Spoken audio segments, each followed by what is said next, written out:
میں ذاتی طور جو سفر و حضر کا ساتھی رہا ہوں ان کا، جہاں تک انہوں نے پیار سے نوازا، جہاں کے سبھی باشعور لوگ جانتے ہیں، جب سے میں نے اپنا ہوش سنبھالا تب سے ان سے محبتیں ملی۔ محبتیں کیا ملی، 2011-12 سے مزید ہم ایک دوسرے کے قریب ہوئے۔ کوئی جموں کشمیر کا شاید ایسا راستہ نہیں جہاں ان کے ساتھ میں نے سفر نہ کیا۔ خیر،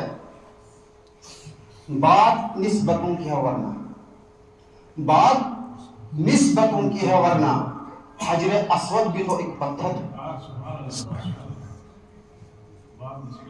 بات نسبتوں کی ہے، ورنہ حجر اسود بھی تو ایک پتھر ہے۔ حجر اسود جو پتھر ہے، جو اس کو خانہ کعبہ کے ساتھ نسبتیں مل گئی، اس کا مقام اونچا ہو گیا۔ تو مولانا یعقوب صاحب کی جو نسبتیں تھیں وہ ایک انقلابی شخصیت تھی، علماء کے ساتھ محبتیں تھیں۔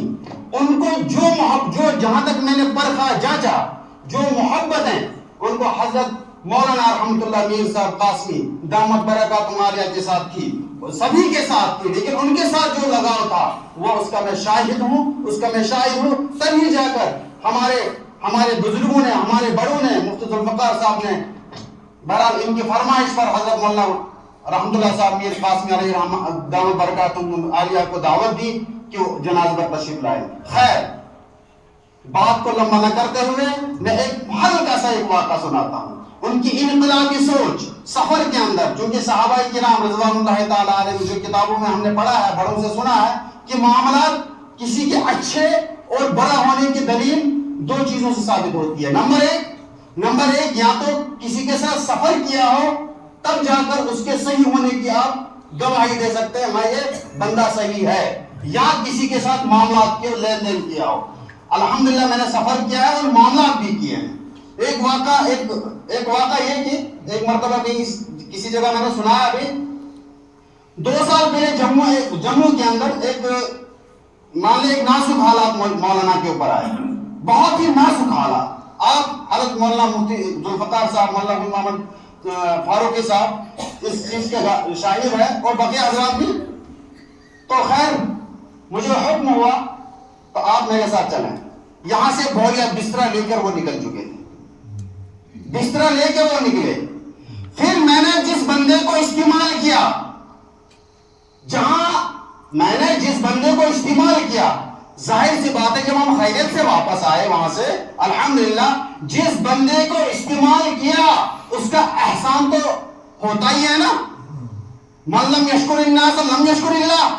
لیکن پھر شکریہ کے طور پر میں ان سے جموں کے اندر ہی تھے، وہ صاحب اقتدار میں سے جو بھی تھے ABCD، تو ان سے ملاقاتی ہوا، ان سے ملا تو مولانا یعقوب صاحب، ایک حافظ مظفر صاحب، حضرت مولانا رئیس صاحب دامت برکاتہم عالیہ اشرف العلوم فاروقی تعلق جموں میں مانتے، ایک وقت کی شکل میں ان کو شکریہ کے طور پہ انہوں نے جو ایک مدد دی ہمیں، تو ان کے پاس گیا تو میں انہوں نے کہا کہ ہم فوٹو لے، لیکن ایک طرف ان کا احسان، ایک طرف انقلابی سوچ۔ مولانا یعقوب صاحب ربانی علیہ رحمہ کیا کہتے ہیں، حضرت میں فوٹو نہیں اٹھا سکتا، حضرت میں، حالانکہ یہ معلوم تھا کہ ان کا مجھ پر احسان ہے، لیکن ایک انقلابی سوچ، جو ایک تحریکی آدمی، ایک تحریک، اور علماء کے ساتھ جو علماء کا جو ایک علماء دیوبند کے اس علاقے کے ایک ستون تھے، ایک مشن لے کے چلے تھے، وہ اس مشن کی آبیاری کرنا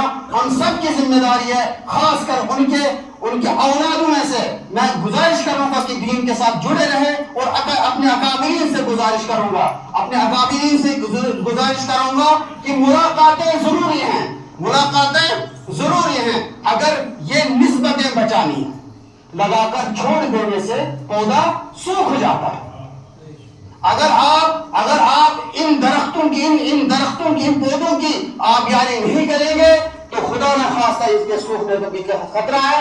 ان کے بچوں کی دیکھ کر ان کو مائل کیجئے، ان کو آپ اس سسٹم کے اندر، اس دینی سسٹم کے اندر ضم کیجئے، ان سے کام لیجئے، ان کو آگے بڑھائیے، اور یہاں کے مدارس، مساجد، علماء، حفاظ اور قراء کے سروں پہ بھی ہاتھ رکھیے۔ جزاکم اللہ واحسن الجزا۔